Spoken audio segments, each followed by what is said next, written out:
కోసం మంచి మాటలు మిత్రమా. ఎదుటి వారిని మాట విసరడం చాలా సులభం, కానీ ఆ మాటను తిరిగి తీసుకోలేము. అందుకని ఆలోచించి మాట్లాడండి. మనం సంతోషంగా ఉంటే మనం ప్రేమించిన వాళ్ళు గుర్తుకొస్తారు. మనం బాధలో ఉంటే మనల్ని ప్రేమించే వాళ్ళు గుర్తుకు వస్తారు. చిన్న చిన్న మాటల్లో ఆనందం వెతకడం అలవాటు చేసుకోవాలి. పెద్ద పెద్ద మాటలు జీవితంలో చాలా అరుదుగా చోటు చేసుకుంటాయి. వినేటప్పుడు వినయంతో వినాలి, మాట్లాడేటప్పుడు మర్యాదతో మాట్లాడాలి, అడిగేటప్పుడు ఆప్యాయతతో అడగాలి, సమాధానం చెప్పేటప్పుడు సంస్కారంతో చెప్పాలి. ఎవరు ఏం చెప్పినా విను, కానీ నీ అంతరాత్మ ఏం చెప్తుందో అదే చెయ్యి. ఎందుకంటే మనస్సాక్షిని మించిన గురువు ఎవ్వరూ లేరు. నీ జీవితంలో నిన్ను ప్రేమించే మొదటి వ్యక్తిగా నువ్వే ఉండు. తమ జీవితంలో చీకటిని ఎక్కువగా చూసిన వారు తమ పిల్లలకు వెలుగుని ఇవ్వాలని చూస్తారు. ఒక ప్రణాళిక అంటూ లేకుండా పనిచేస్తే లక్ష్యం సిద్ధించదు. నీ దగ్గర ఎన్ని ప్రణాళికలు ఉన్నా వాటిని నువ్వు అమలు చెయ్యలేకపోతే ఏ ప్రణాళికలు ఎందుకు పనికిరావు. నీకున్న దాన్ని బాగుంది అని ఒప్పుకునేంత వరకు ఆనందకరమైన జీవితాన్ని గడపలేవు. జీవితంలో నీకు కావలసిన దాన్ని వెన్నుకునే అవకాశం నీకుంది, కానీ నువ్వు వెన్నుకున్న దాని వల్ల వచ్చే సమస్యల నుంచి తప్పించుకునే అవకాశం నీకు లేదు. స్థానం నిలబడాలి, స్థాయి కనపడాలి అంటే ఈ రెండూ రావాలి అంటే ఎక్కువగా కష్టపడాలి.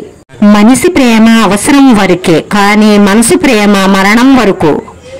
నీ కష్టాలు బాధలు ఎవ్వరికీ అవసరం లేదు, కానీ నీ వల్ల ఒక తప్పు జరిగితే మాత్రం 100 నోళ్లు మాట్లాడతాయి. జీవితంలో ఎంత ముందుకు వెళ్ళినా కానీ కొన్ని విషయాలు అర్థం కావు.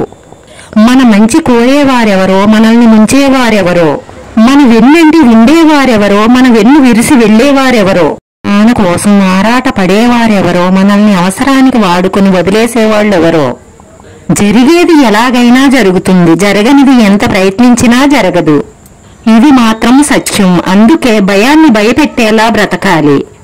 మనిషి ఆరోగ్యంగా ఉంటాడు, కానీ మనసు కూడా ఆరోగ్యంగా ఉండాలంటే గతాన్ని తక్కువగా ఆలోచించు, భవిష్యత్తుని ఎక్కువగా ప్రేమించు. అన్నీ తెలిసినా ఏమీ తెలియని వాడిలా ఉండాలి. కొండంత తెలిసినా రవ్వంత తెలిసిన వాడిలా ఉండాలి. తక్కువగా మాట్లాడాలి, ఎక్కువగా నేర్చుకోవాలి. ఇతరులకు చెప్పాలన్న శ్రద్ధ కన్నా తను నేర్చుకోవాలన్న శ్రద్ధ ఎక్కువగా ఉండాలి. అప్పుడే నువ్వు శాంతి సంతోషంగా బ్రతకగలుగుతావు. నీకు నచ్చిన నిర్ణయం తీసుకో, కానీ ఆ నిర్ణయానికి భవిష్యత్తులో ఎప్పుడూ బాధపడకుండా ఉండేలా తీసుకో.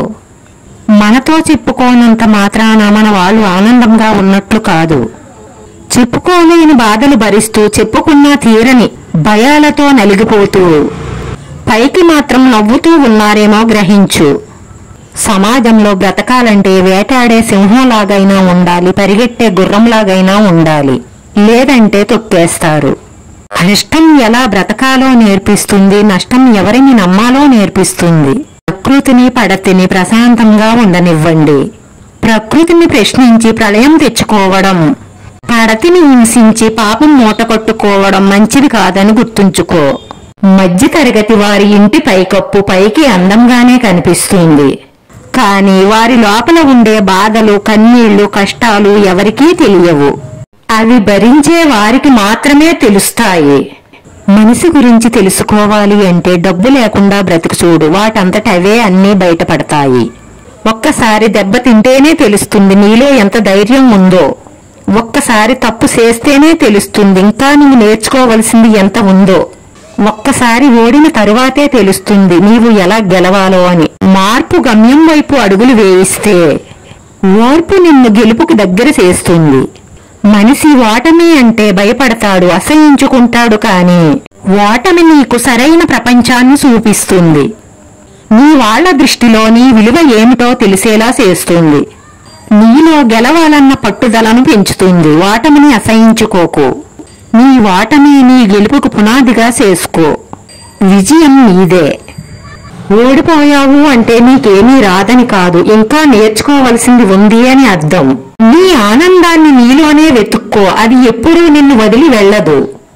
అది ఎల్లప్పుడూ నీతోనే ఉంటుంది. నీ తప్పు నీకు అర్థమయ్యే రోజునే నీ జీవితం మారుతుంది. మనసును ఎప్పుడూ గాయపరిచే వారితో ఉండే కంటే వారికి దూరంగా ఉండడమే మేలు. అవకాశాన్ని పొందడం గొప్ప కాదు, పొందిన అవకాశాన్ని సద్వినియోగపరుచుకోవడమే గొప్ప. జీవితంలో విజయం సాధించలేని వాళ్ళు 2 కారణాలు చెప్తారు. నేను తెలివైన వాడిని కాదు, లేదా నాకు ఎదగడానికి సరైన అవకాశం రాలేదు అని. పెద్దల సంపాదన కలిసి వస్తే అది భోగం, మన సంపాదన మనకి ఉపయోగపడితే అది యోగం. మనం సంపాదించింది తినలేకపోతే అది రోగం. గెలుపు ఎన్నో ఓటములను మరిచేలా చేస్తుంది, ఓటమి ఎలా గెలవాలో నేర్పిస్తుంది. పట్టుదలగా ప్రయత్నించి చూడు, సాధ్యం కానిదంటూ ఏదీ లేదు.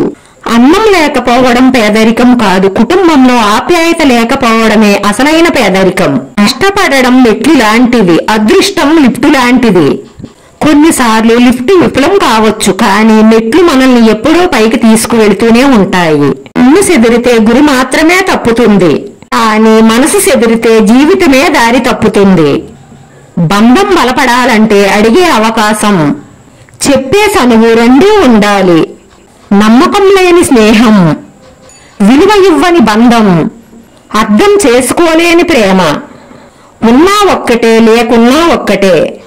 ప్రేమ ఉన్న చోట అహం ఉండకూడదు, బంధం ఉన్న చోట ధనభేదం ఉండకూడదు, బాధ్యత ఉన్న చోట బరువు అనిపించకూడదు.